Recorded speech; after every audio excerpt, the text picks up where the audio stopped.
All right, welcome back to the Powell Bros Movie Reviews. We are here with another episode, as always, another review.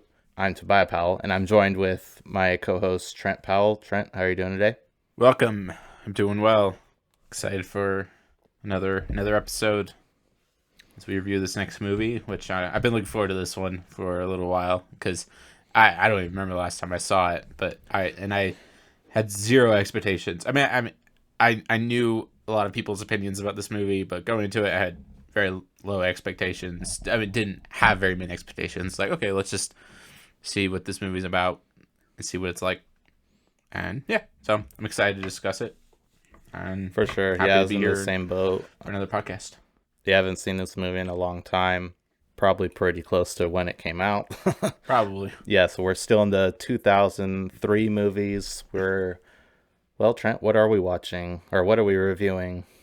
We are reviewing Hulk. Yeah. Yeah. Not the Hulk, the Incredible Hulk. Just Hulk. Yep. So, All right. 2003's Hulk, directed by, wow, my brain just turned off. What's his name? Ang I Lee. don't even know who directed it. Ang Lee. It was Ang Lee that directed it? Yeah. Yeah. Huh. Yeah, I did not know that. Yep. So it was pretty shocking to people when back in 2003 when they heard that Ang Lee, they were making this movie for 2003, but when it was released that Ang Lee was going to be directing, it was pretty much a big surprise to everyone. You know, he did Life of Pi. Well, that was in 2012, so way later. You know, Brokeback Mountain shortly after. Hidden Dragon is one of his Crouching Tiger, Hidden Dragon is a well-known movie that he did before this. He did Sense and Sensibility back in 95. 2019 he did Gemini Man, I don't know how to pronounce it, Gemini Man with Will Smith, whereas like Will Smith's like a clone or something. Anyways, Yeah, that was a Ang weird Lee, one. it was just like this, and then he has Hulk. It's just very out of style for him, or out of place for him, but he did it, and yeah, that's the movie we watched, and we can talk about it. Yeah, so directed by Ang Lee, starring Eric Bana as the Hulk. You got Sam Elliott as Thunderbolt Ross, and her name escapes me, but Betty, played by a well-known actress. I don't have any of this written down. I'm just going off my head. Jennifer Connelly. Connelly. Jennifer Connelly as Betty, and then Nick Nolte as Brian Banner or David Banner, his Bruce's dad. We have Lou Ferrigno as the security guard. We have Stan Lee as the security guard. Anyways, Yeah. enough about the actors. The Hulk, 2003. Tobias, what were your initial thoughts after watching this film?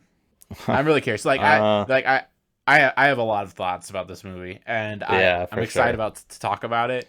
I really do want to hear your opinions first before I jump into it, because I have a lot to say. Like I said, I didn't know what to expect. Part of me hates this movie and part of me loves this movie. And I'm really struggling with whether or not this is. I'm trying to determine whether or not this is a good movie, and I'm still not sure where I stand. So I want to hear what you have to say. Yeah. So I was struggling so much with it in a lot of ways. This movie, I didn't think it was a Superhero See, I'm movie? struggling. I'm just struggling with it. It wasn't a character-driven story from what I could tell.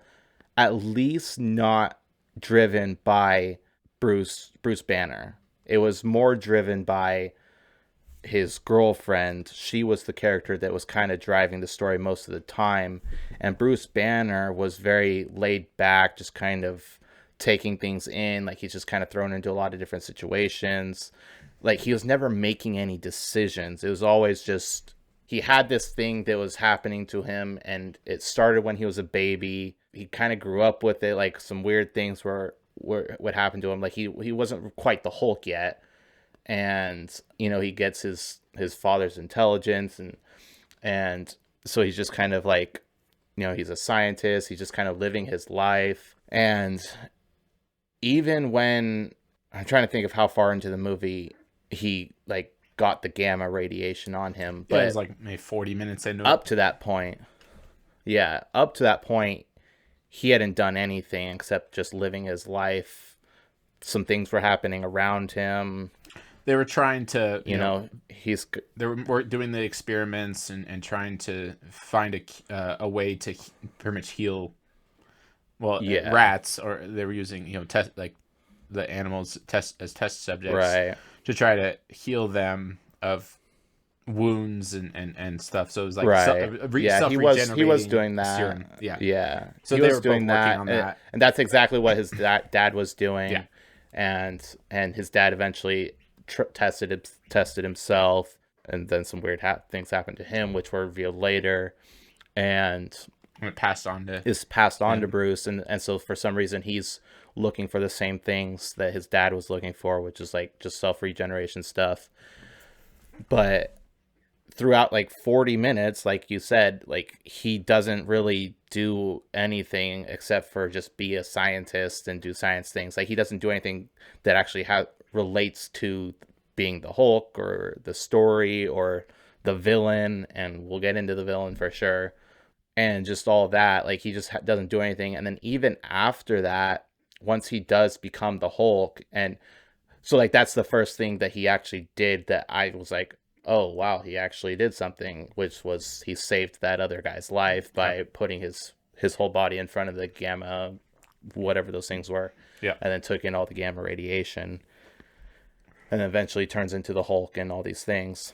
But even when he has this power of the Hulk, he really doesn't do much. Like he just kind of like has his power and is just going on about his life. And from what I can remember, if there's like, for the most part, he just kind of lived with it. Like he's just like, I have this and whatever. And he never was like really looking into it. He wasn't trying to research it. He was just. You're talking about like before he became the Hulk, like the disease. Even after. Oh, I mean, they do talk about, I think, a couple times how he has never been able to figure out what is wrong with him, but he knows there's something off. Right. There's something off about him, and I think he's been trying to figure out what that is, but hasn't been able to. Right. So there was some comments I think, but anyways. Yeah, there were a few comments. But so for the first half of the movie, nothing really happens. And then we start to get a little glimpse of him, and you're realizing, oh, he doesn't remember his past. He doesn't remember what happened to his parents. He's shut this all off. He was closed himself in. And then he starts acting and like doing things, and he starts, being a character really, and actually doing things and actually making decisions and stuff. And so for the first half of the movie, I was just like, I wasn't like a huge fan of the character because he just wasn't doing much. And then it wasn't until like halfway into this really long movie that he actually started doing things. So the second half of the movie, I enjoyed quite a bit more than the first half, especially since, once we actually got to start seeing the Hulk and stuff. Yeah, I mean, it's kind of a bit of a rambling of how I thought of it, but yeah. It's a very slowly paced movie. I agree with most of what you're saying. Like, there wasn't much that happened. And I wanted to watch it again. I just didn't have time. Because afterwards, I was like, okay, there's a lot of things I think they did really well. But then there's a lot of things they did really poorly. For one, Betty, that's her name, right? Betty Ross? Yeah. Yeah. Jennifer Connelly, I don't know. I don't know really her in anything else. I know I've seen her in other things. I just can't think of what she's been in. I think she did horrible in this movie. She had zero character. She had zero emotion.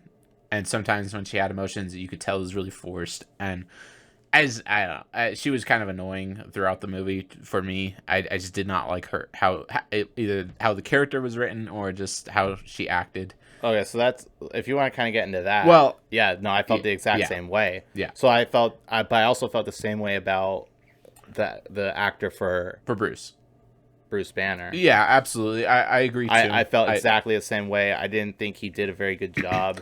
I thought his acting was very flat, and for me there was a few lines that were delivered in the beginning that I was like, okay, it's kind of annoying. A lot of the dialogue was rough. Oh yeah. However, the dialogue was very rough in the beginning for sure. I think how his character was written is a little more justified as you go farther into the movie, because you've tell that he's a very broken man. He's very closed off. She even makes a comment about how, it's really hard for you to open up, and I can't remember exactly what she says, but she makes a comment related to that, how he's always kind of a closed book, but he's also just a broken man who's, he didn't have a father, or for most of his life he didn't have a father, he didn't have a mother, he was thrown in the foster system, I think he was adopted into a family, but wasn't given really any parents that were there for him, that loved him for the most part, and not only that, but he doesn't know what happened to his parents. He's blocked, and we find out later on this because of his trauma, he blocked off, he closed that door. There's a lot of doors are used as imagery throughout the film,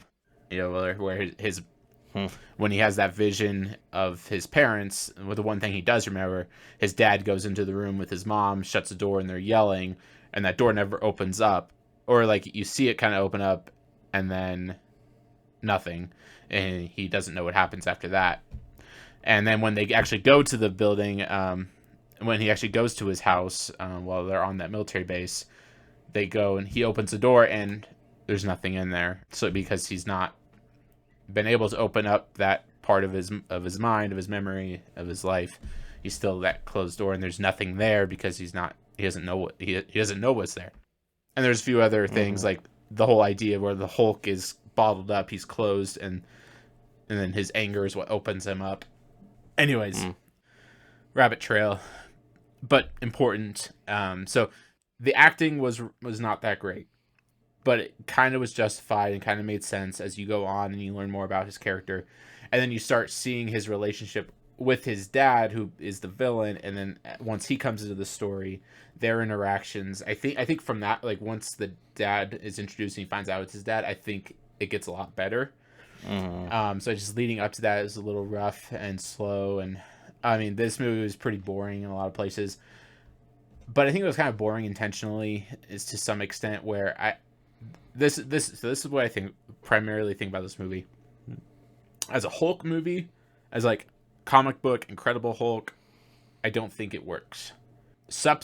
Remove the superhero element, remove Hulk, make him into a Jekyll and Hyde monster, whatever, anything else. I think this is actually a really well written movie. Include good CGI, work on the acting, and the dialogue. I think it's actually a pretty decent movie, in my opinion, because of the story that's being told. It's like, it's not meant to be a very action-packed, typical superhero movie that we see with like Marvel nowadays, where it's all about the it's kind of hard going into this because like that's kind of what you expect with these movies. Right, it's not about the spectacle of the action, the big fight scenes, the big CGI battle at the end, though they kind of have it. But even at the end of that final fight, which we'll get to, it kind of shows that that's not what this movie is supposed to be portrayed as. Movie, we get very little. It's kind of in this movie. We really do. Yeah, for sure. Oh, for sure. A lot of that. No, it's kind of interesting that what you said earlier, that you wanted to watch this movie again, and I agree. I actually had that same thought. Like I wanted to watch it again because I feel like there was a lot of intellectual aspects of it that I just brushed over because I wasn't expecting that. No, yeah. And I think it does like deserve a rewatch. Right. For that reason. Yeah. Like I may even go and rewatch it again. But after this, because this is a long movie. This is too long. I think this movie should have been shorter. Yeah. I think there's a lot at the beginning they could have cut out and condensed. And like there was kind of like they kind of have two climaxes sort of in the, I mean, I'm trying to think of where the first one was, but like, well, yeah, because when he escapes from the base first, he escapes at once, and then they are able to capture him, and then they bring the dad into that element, and then they have that big fight. So it was kind of like, there was a few repeats of like, the military goes after Hulk, they catch him, they bring him in, right? He escapes. The military goes after the Hulk, they catch him, they bring him in. Yeah. There was a repeat. It was an awkward repeat. Right. Unnecessary in some senses. I mean, yeah. Like, okay, so when we first see the Hulk, he's in the Oh, this is the other thing. They when he first turns into the Hulk, the first thing he smashes is a door. So just Yeah. another thing, but it's like showing like this is the Hulk. He's opened up. He's now brought to life. And so the Hulk is a analogy or an image of his anger that he's bottled up, his anger that he's kept contained. And this is also why we see a little more character change and get more character from him when he becomes the Hulk, because then you're starting to see the contrast between Bruce and the Hulk. But the Hulk is his anger and his rage that he has for his father and what happened, in the rage of not knowing like what did happen to him, and what happened to his mom. It's the rage of not really having a mother, not having a father growing up. One thing that's really interesting that I actually really loved is, so when he turns into the Hulk, the second time, I think it's the second time where they have the fight with the dogs, which like one thing like and we'll get to the CGI in a minute. So the fight with the dogs, he saves Betty, and then after he defeats the dogs, he turns back into Bruce. I can't remember if she had an impact on that, but I think it was the third time after he escapes and he goes into the city, or he's getting tracked down by the military, and he's getting into civilian territory. What calms his rage, and I think this did happen a couple times before, but what calms his rage is Betty. He sees Betty, and she's able to connect with him and help him calm down, because he longs for that feminine nurturing, that he didn't have, like that motherly instinct, but a wife instinct. A wife's able to calm him down and to bring him back to reality, and he turns back into himself. He lets the rage calm down when he sees her, so she's able to kind of save him in that, and as a nurturing, feminine character for him to latch onto, I guess. But then you see the contrast with his father, where like he also desires that fatherly instinct and that fatherly love, but when he's with his father, he rages. Like most of his rage comes from his father, and his father threatening Betty by saying I set my dogs on her, like that turns him, that makes him go berserk. And then the fight at the end, of course, like he has that hatred towards his dad and that anger and that rage, but he does want a father, but he doesn't have that, and so that causes him to become the Hulk. And like also when he was they did this cleverly when he was a baby at the beginning. They show how his dad is trying to figure out whether or not the gamma whatever radiation has passed on to his son. He takes away the binky, the son screams, and then he starts turning a little green, and then cut to the next scene, and his mom is working in the garden, and she turns and looks at him through the window, and he's smiling, he's happy. So you see that relationship with the mom that calms him and gives him joy. He sees his dad, and his dad causes him to rage and anger. So you see the contrast, and see like you have a good mother, but you have a bad patriarch. You have a bad father. This movie is about the relationship between a father and a son, and what a bad patriarch, what a bad father, who's supposed to be ruling his family with peace and justice and love and care, but who instead uses his authority as a father for his own selfish gain. He wants to pass this on to his son. He wants to create the Frankenstein monster. He wants to create a better human. There's that line about how he says, "Man does not come to a true knowledge of himself until he extends or leaps the boundaries of God." So he goes above nature. Creates something that's supernatural. Then man can come to a true knowledge of himself, which is not true. John Calvin famously has the quote. I'm gonna butcher it, but he says that he says, "Man does not come to a true knowledge of himself until he comes to a true knowledge of God." And he twists this in the movie in the line that he says, where man does not come to a true knowledge of himself until he extends the boundaries of God. So kind of becomes his own God, or creates his own God. and wants to create that monster. And so the dad is failing as a father because he's using his fatherhood and his authority for his own selfish gain and his own selfish purpose. And even when they have that final confrontation, he tries to you kind of see he's trying to reconcile with his son, but he's really not, because he's actually trying to take the power from his son, because he's created the perfect monster and now he wants that, but he wants it for himself. So you see he's never changed. He's still a selfish father who doesn't actually love his son, who actually hates his son, and it wants to use his rule as a father for his own selfish purpose. Yeah. So, with all that being said, you see the relationships of father and son, mother and father. You see the kind of husband and wife. They're not married, but you see that between Betty and Bruce, and how she's able to give him that peace and that calmness that he needs. She weathers that storm as a wife should do, as a husband comes home to her and it comes out from the world into his home, that she's the garden that she is making, that she's creating, that she's building, that she's growing, and the safe place for the husband to come after he's weathered the storms of the world, and after he's gone out and taking dominion, and now he comes home, and you even see that with his mother. His mother's working in the garden. She's a life giver, and of course even as a mother, she's a life giver, but you see a lot of feminine aspects of his mom, and he lacks that. He's lost that.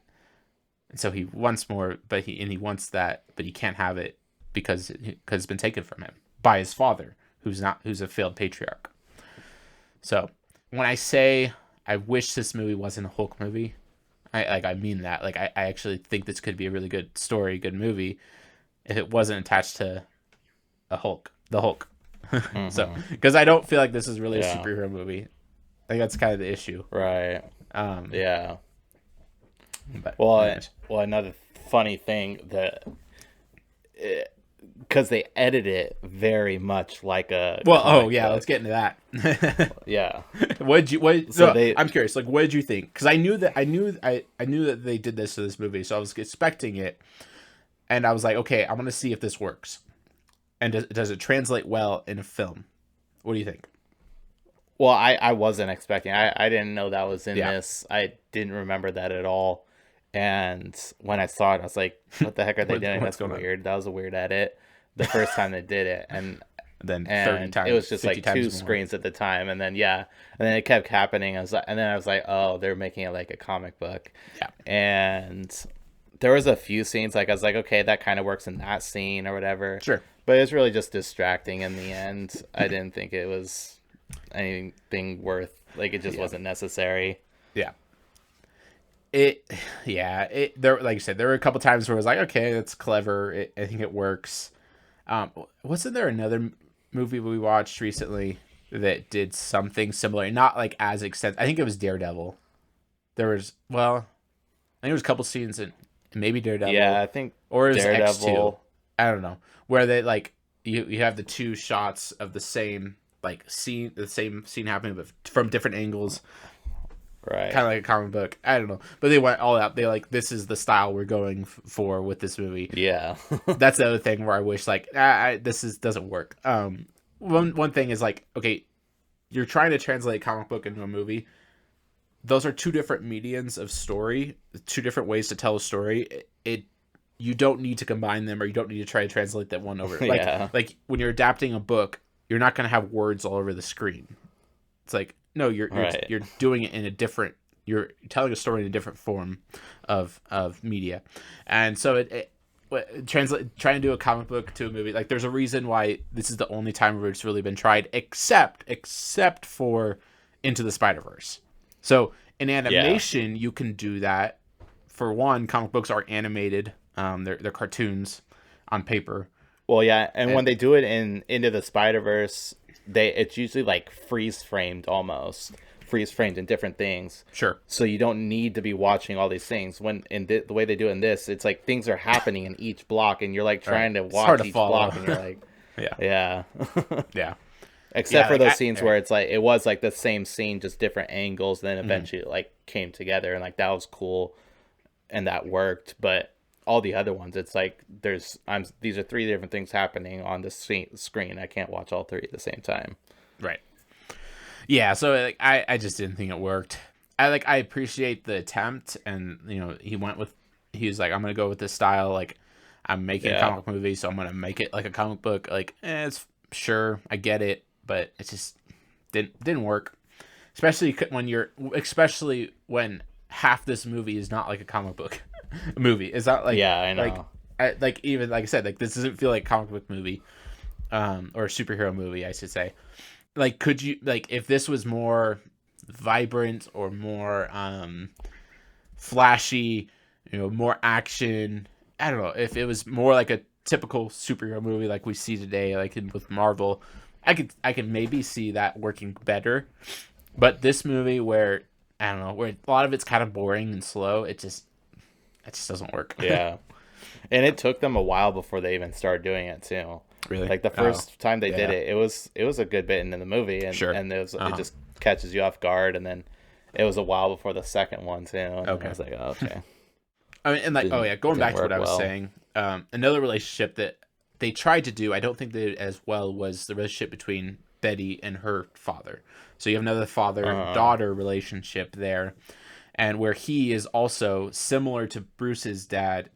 He's kind of a selfish patriarch, where he's using his daughter for his own gain. He's trying to get the Hulk, and he's saying he's trying to protect her, but he's really kind of caring only about himself and making his own decisions for his own purposes and own means. And you see a change by the end, which I don't know if was well earned, and I didn't like, because he felt bad that he had to send the nuke on Banner, when I felt like he's been trying to kill Bruce the entire movie, and then all of a sudden now he feels bad. I just didn't think that was earned very well, but I get what they were doing.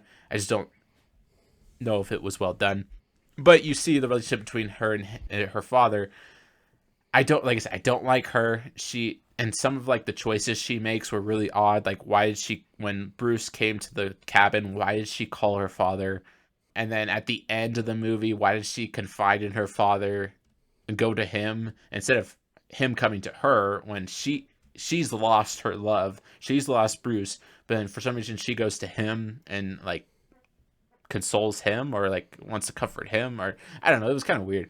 It was just, there was a lot of choices that she made that I was like, okay, that's kind of odd, and I don't feel like that's really the choice that that character would have made or should have made.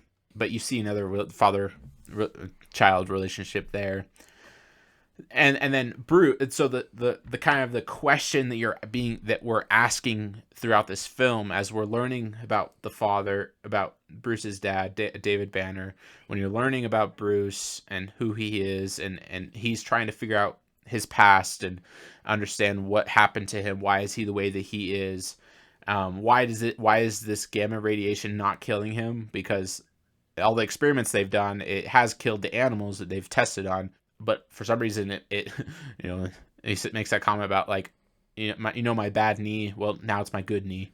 Yeah, okay, I mean, it's kind of lame, but that was a comment. It's like, okay, his body's like, he's seen an improvement in his physical health because of the gamma radiation. But anyways, so the question though that we're being asked is, you have a father and a son. Is the son, the question is, I'm getting to the question I've been trying to get to, is the son going to follow in the footsteps of the father? And that's a good question, because like, he has this rage and this anger that he's unleashing, and so it's like, is he gonna use that for his own selfish means and gain? Is he going to get the revenge that he wants? Is he going to, is he going to give in to the monster and let the monster rule over him? That's a question we're asking. Like, because one scene I loved, sort of, was during the fight where I think you think he's about to die, and like he has that vision where he's shaving, and then he looks in the mirror and he sees the Hulk, and then the Hulk, bursts through the mirror and says, "Puny human." It's like that was showing that there's the Hulk, the monster, and then there's Bruce. Yeah. And the question is, okay, is the monster going to take over Bruce permanently, right? Or is Bruce going to be able to rule over his anger and have that self-control to maybe even use this power that's been given to him for good? And that's what we're we're asking ourselves throughout the film, and it answers it, I think, pretty well by the end. But we're not Yeah. necessarily No, at the I end really yet. like that scene. I thought that was a really cool scene Mhm. of showing the difference between Hulk and Bruce in his I just don't know mind. why is he shaving? Like I don't know. It was just Yeah, I kind of know. weird, but anyways, but I Yeah, get what they're doing as far as the mirror yeah, thing. Yeah. for sure. Another one of my favorite scenes was towards the end when right before the big fight with him and his dad, and they're both like captured by the enemy. It's when they really hash it out, and when he starts crying and all that. That whole scene was just, that's when I was like, I saw the acting was good. I thought they both performed really well in that scene, Hmm. and were really bringing out the emotions. And Nick Nolte was really like, Crazy. yeah, I mean, he was being crazy, and like the way he was like kind of being emotionless Hmm. while his son's crying and like holding him and being like, go ahead, cry it out, or whatever he said. But it's just like a really good contrast of like the two characters and where they're at. And then because when he hugs him, he yells at him, get off me, Yeah. like, you're the monster. That was just a really good scene. I thought it was, yeah, just really well portrayed. Hmm.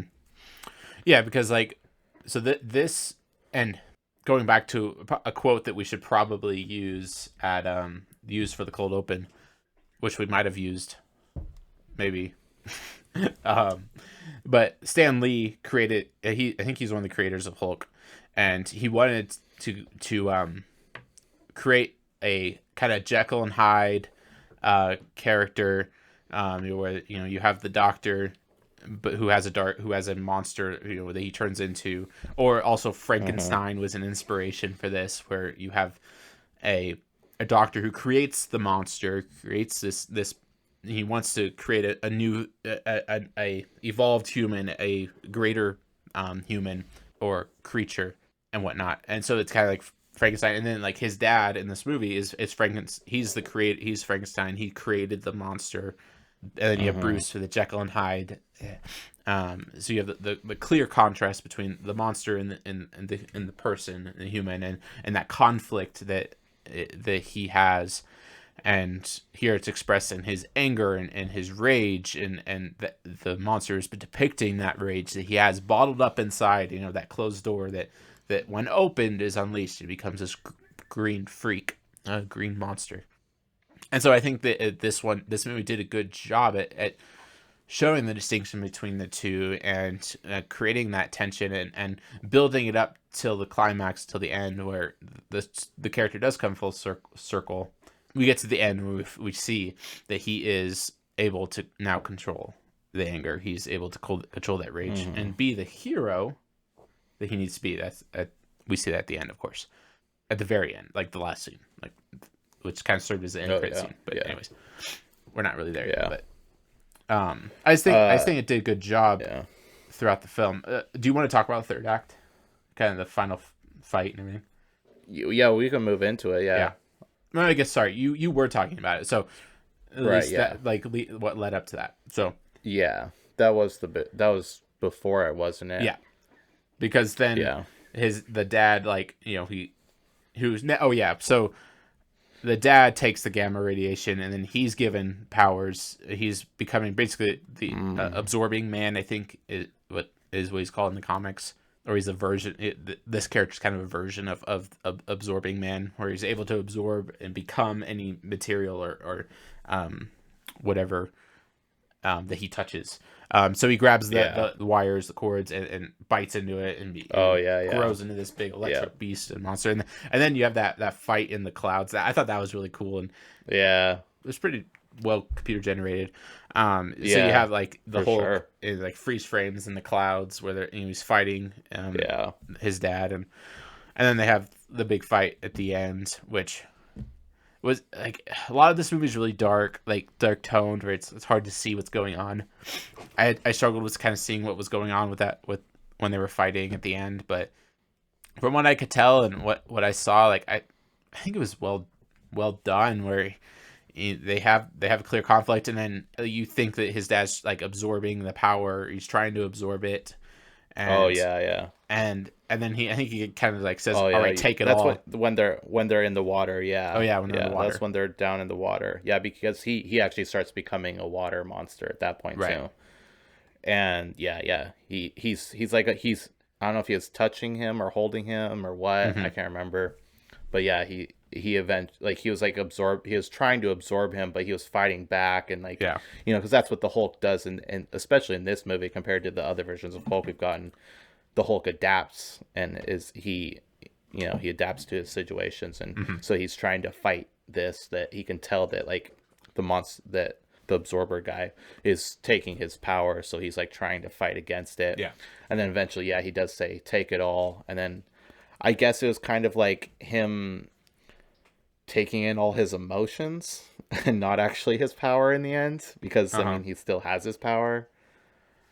I don't know, Oh, because like he was taking it all in, and then it became like this big cloud thing in the sky, and right. like there's like flashbacks of his memories and stuff. Oh, So I don't know if it's because like he's been holding in all this emotion yeah. I think and that trauma, and then in the end when he says take it all, what he actually gives him is his emotions and his trauma, he and then his dad just can't handle it. right. He unleashes the rage to its full Yeah, extent and lets it go and accepts like his past and his trauma and all that he's gone through, and he's able, yeah, and he remembers everything that did happen, and he's putting it all together, and is able to just let go finally. I think that's it. hmm, Like, and so yeah, and then they send the nuke. You assume that they're both dead. I guess the dad's probably dead. Yeah, lo and behold, Bruce survives, and he's in the jungle somewhere, and yeah, I think being a doctor, right? Or yeah. something. Well, it's kind of interesting because so there was a line that his dad said. Hmm. I think it might have been in that scene that we were talking about, like where they were both tied up. His dad says, "I gave you life, and now you must give it back to me." Yes, yes. And it kind Uh, of shows like one, like their characters, hmm. and just how he is a father that like he just cares about himself. He's like, Right. "I gave you that. It's not yours. It's mine. Give it Yeah. back to me." Right. And then in the end, in the Dark Night of the Soul, when Bruce is about to die, he's like, "Take it all," and then he gives it to him, and then his emotions or whatever, and Hmm. then and his anger, and Yeah, he his lets it rage. all Yeah. go. Yeah. And it also kind of works into Bruce's character development too. Like Yeah. that was his character development. He learned to let it all go and let it all out. While throughout the entire film, he's holding it all in, Hmm.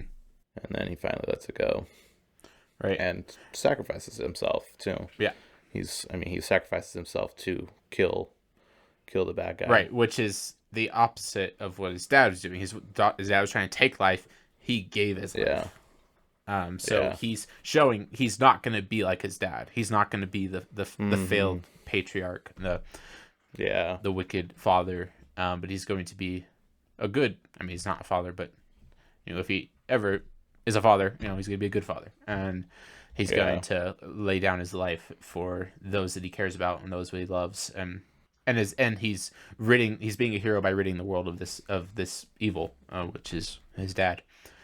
Who has now these powers, and that one who could wreak havoc upon the world, but he's going to rid the world of his mm-hmm, dad by giving his life.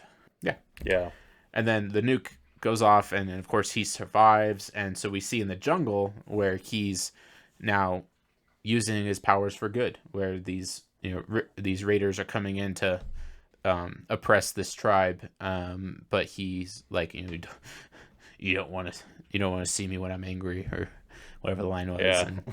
And then his No, eyes that's turn green. exactly what it Yeah. is. Yeah, but a little cheesy, but he shows he's able to kind of control his rage now, and Mm-hmm. he's come full circle. He's grown as a character, and Yeah, yeah. So I thought it was I thought his development was well handled. A little rocky at the beginning, very slow in the beginning, but as the story progresses, we're learning more about his character and why he is the way that he is, and whatnot. mm-hmm, And like I wish that maybe it was a different actress or just better acting from Betty, because I think she hindered the story in a lot of ways and hindered this movie in a lot of ways because Yeah. she just kind of, for me, stood out as a sore thumb. Whenever she was on screen, I was like kind of really annoyed with her, and I was Yeah. like, just this movie could be better. And not saying that Eric Bana was much better as far as acting goes. I think he struggled a little bit, but as you know, knowing that as we learn that he's a broken character who's keeping these things contained, like I think if they would have done a sequel with him, I think it probably would have been better. I think he would have done better in that role, maybe playing a more normal character, I guess, less broken, a restored, a redeemed, changed character, who's grown and learned and went through death and has been resurrected, which we do see with him. So too bad we never got a sequel. Yeah. This movie did. Well, I kind of learned that the Incredible Hulk is kind of a sequel. It is, because at the beginning they kind of skip over the accident that made him the Hulk. They skip over that. Well, he's already at a point where he kind of controls his powers, and he's in a foreign country. They start off the movie in a foreign country, so they made the Incredible Hulk aware of how this movie ended. So though it was a different studio, I mean, it was Marvel that had gotten the rights, I think, and they got the rights to the Incredible Hulk and wanted to use him in the MCU, and so because the Incredible Hulk is the second movie it made in the MCU after Iron Man. So, which and it's just funny how they've just not been able to get Hulk right.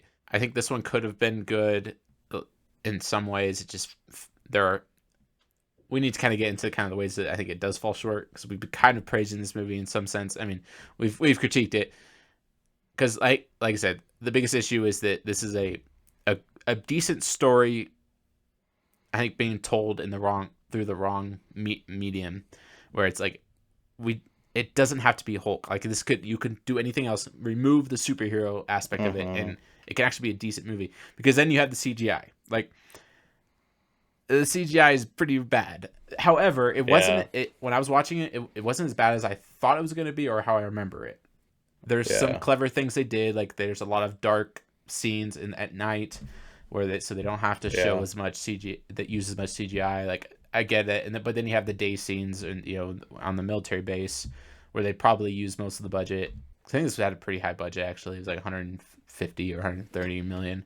Wow, yeah, that is pretty high for those times. Yeah, definitely. And sorry, so the CGI, like, there were some other things, like when he's in the desert, he gets sand on him, like dirt. I can't remember how something blows up next to him. That was clever, because then he has dirt on him, so it's a little more grounded. So it doesn't stand out as much. This is just a green cartoon in the desert. So there's things they did that were clever that I noticed. Yeah, I mean, I heard that they tried to use as much practicals as they could, as far as like things getting destroyed and blown up, and so that was good that they did that. I think it helped a lot. The dogfight scene there was a lot happening, and the camera angles were a little rough, and it was jumping a lot, and it was hard to follow what was going on. But for the most part, I didn't think it was that bad. I had to rewatch that scene where he punches the dog in his jewels a couple times. I was like, did you catch that? Yeah. I was like, well, did you see what? So the dog bit him in his did he really? area. Okay. And then he got it back by picking him up and punching him. I was like, I had to rewatch that. I was like, did he really just punch this dog in the nuts? I was like, okay. and then there was another scene. So when he's about to pick up the tank, he picks it up and the tank hits him right in the groin. Oh, really? Yes. I didn't notice that. And he goes like, oh. I was like, okay, I don't know. I mean, that's 3 times in this movie. Well, we also get a big old green butt that we get to see. Oh yeah, of course. Yeah, that was actually, speaking of which, this movie didn't have a ton of sexualization. No, it just had male nudity and women. It was actually male nudity this time. Male butts. We got to see a green butt and just a regular male butt. So just keep that in mind. Yeah. for sure. when you watch this movie. But yeah, as far as females go, very modest. Actually, zero. Yeah. There's absolutely nothing. Yeah. Literally the two women, his mom and Betty, like they were pretty feminine, well dressed, modestly dressed. So I appreciate that, and I definitely give that this movie some praise along those lines. And like they don't there. I think there's an implied scene where they may have slept together in the cabin. I think, but they don't show anything. They don't show them together even. Yeah, I think there might have been maybe a scene like that, but there was Yeah, they didn't show anything or them even in bed together. I don't think, but yeah. So yeah, well done there. Yeah. Music score. Go into that. The openings. It was actually pretty good. It actually reminded me a lot of Amazing Spider-Man. Really? It was like that same tone. Okay. Like there's like those. Like the theme songs they made for this movie were the same ones. Sure. Like from the Amazing Spider-Man ones. They sounded very similar to me. Yeah. But yeah, overall it was good. Good music. Yeah. There were a couple times where it did stand out where it was a little... I felt like it didn't fit. But for the most part, I thought it was good. It wasn't super distracting. Just maybe a little much in some places, but not much to write home about. Yeah, I don't know. I think that overall, the technical side of it, like, the CGI, it was rough, but it's probably the best they could do, honestly. I mean, there was a huge improvement 5 years later where you have the 2008 Incredible Hulk, where, from what I remember, the CGI is pretty great in that. Oh, yeah. And so there's very a huge improvement. But, stuff, but if you think about it, like, going from early 2000, like, between 2000 and 2010, I think there's a big jump in what they're able to do as far as it pertains to CGI and cinematography. Yeah, for sure. Yeah, this is right before some of the best because, I mean, our next movie's The Punisher 2004. Okay. And then we get Spider-Man 2. And Spider-Man 2 really has good CGI. Good. Yeah. So this came out like right before CGI was getting really great. Yeah. It just kind of missed that. I think so. That deadline. Yeah. I do want to go back and watch this, but because I just feel like this was, I think, a lot better than most superhero movies that we've gotten. Because I think it's, I just think that mostly from the story standpoint, it has its flaws. It just is. This is why I said at the beginning where I have a lot of thoughts about this movie, and there's a lot of things I hated about it and a lot of things I liked about it. I actually hated that it was a Hulk movie. Because I wanted more action. I wanted more Hulk. I didn't want to see him fight 3 dogs. I didn't want to see him fight a rabid poodle. Like I wanted to see him fight someone like the Abomination, as we see in the Incredible Hulk. I wanted to see. I don't know, like even the final boss, like with his dad, like there wasn't much action. There wasn't much fighting between like another super enhanced human beast monster fighting against him. For sure. And so there's that aspect of it. There's one other complaint that I had, and I was wondering what you thought, because we didn't really super get into the villain, but the villain, he wasn't really introduced as the villain till way later. And so our antagonist was mostly Betty's dad. Like Betty's dad, and then Ross was really the antagonist. The really annoying guy Talbot, who was trying to like take over the research. He was just kind of thrown in there. The guy that got beat up by Bruce by the Hulk in the house. Yeah. He was really annoying. And then his death. Do you remember his death scene? Like, talk about the comic books. It's just like the silhouette, or like the freeze frame and the fire. It's like, I understand it. Like, it was so weird. Comic book death, sure. It was really dumb. But anyways, and like I feel like it was just, he was never intimidating and never a threat. It's kind of annoying. No, the real antagonist really was Ross for a while. Because he actually was like hindering Bruce and like was actually I mean, like we kind of said, like Bruce wasn't on like a super big mission for a while, Right. but one of the things that was like against him for most of the movie was Ross, until his dad is like revealed as like an actual villain, Right. and like, no, this is the bad guy that he has to kill and destroy. Right. So like his dad is present most of the movie, but we didn't actually know he was the villain for a long time. Yeah, I mean, I feel like they kind of tease it a little bit, like when he's the janitor and he's snooping around, like you can kind of assume, okay, he's right, for sure. And then how he was talking to his, but he's never actually, he had like something up for sure, but he was never an antagonist, right? Yeah, for a while. I did catch that because there was one point where I was which like, is why Ross, why Ross was the antagonist for so long, is because there wasn't one, because like the actual villain wasn't really doing anything to hinder Bruce until, like, I think the big moment was when he sent the dogs after Betty. Yeah. And then by that point you're like, okay, no, this Obviously guy's like the villain. He's the villain, he's the antagonist. Right. And there was a shift there between Ross and him, and Ross was kind of sidelined, and then his dad was more the upfront villain. Right. And so there's just it was just like a weird switch, and I just thought it's kind of weird and interesting. And especially since Ross isn't like an actual villain, like he's more of just like, I don't know, a soldier just doing his job, whatever. Right. Yeah, I say from the story standpoint, he served as an antagonist, like you said, for the good chunk of the movie, and then they kind of realized, okay, the dad. But then they also, I think it was good that they showed that there was conflict, I think at the beginning of the movie, between Ross and the dad. So like they had their conflict, and the reason that Thunderbolt Ross treats Bruce the way he does is because he thinks he's just like his father, which goes back to the asking the question, is Bruce going to follow in his father's footsteps? I think what this movie does struggle, I think the biggest struggle with this movie is the first half of the film, is that like you said, there's just not much going on. You don't have an established villain. It takes a long time till he actually becomes the Hulk.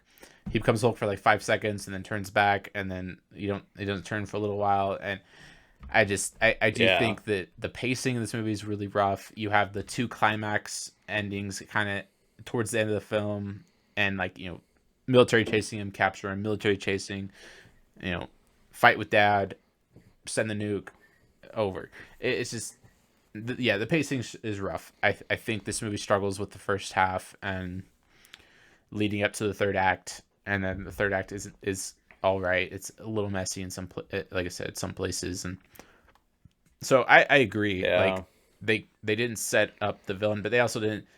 It took a while to set up the hero and establish Bruce and his struggle and what kind of character he's going to be. Like this movie has all its problems. A lot of problems. I do appreciate a lot of things they did and the story that they did end up telling. And I think we talked about this a couple weeks ago. You can tell a good story, but have a very bad movie. Like, you could tell a story, but do so in not a great way. Yeah. Like you can have a good script, but then is the movie actually going to be good? The movie can completely fail and be a terrible movie. It's like, oh, but we had a good script, we had a good story that we were trying to tell, we just didn't tell it very well. For sure. I think that they told the story well in a lot of places, and there's a lot of things that I would have done differently. I would have first off cut this movie down, and then, like I said, remove the superhero element. So remove the superhero element, and cut the movie down to like an hour and a half. And I think you have something good there. I think you have a good film. Yeah. But that's not what we got. And so with all of it, sure. I don't know. I'm thinking around a 5 for this one. We're going rating. Yeah. See, this is where I don't know. Like, as a superhero movie, I give it a pretty low score, but we are rating it as a movie, and there's I do struggle with dialogue in a lot of these movies. The dialogue just not being very good. Dialogue was rough. At least I felt literally literally the whole first half isn't that great. No, it's not. And it's just pushed way too long. Right. and like you can appreciate, like, yeah, there was a lot of things in the first half that like ended up being fulfilled in the second half, but Right. so much of the first half just wasn't necessary and just wasn't very good. Dialogue was pretty bad, and Yeah. with those things, I think a 5 is pretty fair, in the 5 range anyway. It doesn't have to be a 5, but I this is so hard. I want to give it a Yeah. higher score. I was originally thinking 6.8 before we talked about it. I think now after talking about it, I want to bring it down a little bit. Because I think there's a lot of things they did well, and there are a lot of things I really did like, and I like the story that they told. I like the Yeah. father and son element. I like the conflict and that we have throughout the story. I like the question that is begged throughout the film of, is he going to follow in his father's footsteps? Is he going to be a good patriarch or a bad patriarch? And the things we don't like about it aren't like complete trash either. true. Yeah, that's my thing. Is I think this movie does maybe a like lot a 6 better than a lot of movies we've seen so far. Like I think this one. So like, okay, we gave X-Men Apocalypse a 6.1. It's like, Yeah. I think this is probably better than Apocalypse. Yeah, that's true. Blade 2. Blade 2 wasn't very great. I don't know, man. X-Men wasn't that great.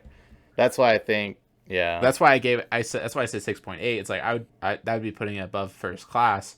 Though I think Blade, maybe I might want to put for Blade. So like, what do you but then above Captain America, I mean, yes, sorry. Yes, that's what I meant. It is above Captain America. So I think 6.5. That's as far as where I'm at right now. I think that'd be my score, 6.5. So I'd say it's better than the first Avenger. I think Blade is a step above, just as a complete movie. Yeah, no, thinking back, I mean, X-Men Origins at 5.1. It's far better than X-Men Origins and Apocalypse. Yeah. Blade 2, I remember having quite a bit of issues. X-Men was just all over the place. And like, I'm not trying to just give this movie high praise, like, because I did. Like, I think afterwards I realized, okay, the first half I was really bored, kind of annoyed by a lot of things, but then the second half I actually really liked it and I enjoyed it, and I liked what they were doing, and I think it had a good complete story, which we don't really get in a lot of superhero movies, and that's why I'm like, this works well with not being a superhero movie. Yeah. And I think one thing that really stumbled me was, I know exactly what scene you're talking about. Like, it's like one of the first scenes. It's the first scene that Bruce and Betty interact. Yes, the dialogue was just so bad. So bad. It was just so bad. So then it just leaves you a bad taste in your mouth the whole freaking movie. Yeah. And like I said, I kind of justify that and a little bit, because you kind of learn that he's kind of awkward. He's not very open, but that doesn't really excuse the bad dialogue and they also, I don't feel like they had very good chemistry throughout the film, so that's another issue. Oh, brother. Because I want to be fair to you. Like, you say like 5 or so. No, after talking, I think closer to 6 is fine.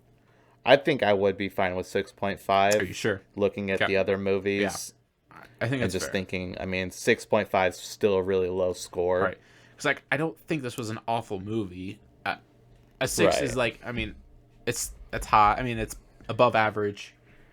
Like, so it's like, I would say this movie is probably above average to some extent. And as far as, and like, I want to give credit to the creativity, even with the comic book stuff, but even just with the story that it's trying to tell. Like, he was like, this movie didn't have very much humor. It was very grounded. It had a lot of good conflict and then conflict resolution by the end. You have different characters that you're following. Some characters are not done well. Others are done really well. And it tells a complete story. And it wraps everything up, I think, nicely. And yeah. No, for sure it does. Yeah. All right. Are you good with 6.5? 6.5 it is, yeah. Let's do it. I think that works. Yeah. Also, rewatchability. Like, I would rewatch this. Yeah. I want to rewatch it. for sure. But it's like it's not for the Hulk aspect of it. That's what's interesting about it. It's like I'm not. I mean, sure, some of the action stuff, like the stuff in the desert, was cool. But Yeah, it's more for the story, and I'm wanting to kind of see like, is there more that we missed? Is there more that was that the director and writers did lend itself to the story that it told. So, anyways, we've gone long enough. I think that for sure. 6.5 solid. This Yep. was like what our 15th, 14th, 14th film. 15th, Wow, 16, 16. yeah, Oh, yeah, back in math. 16th. You're right. Yeah, 16. Okay, very cool.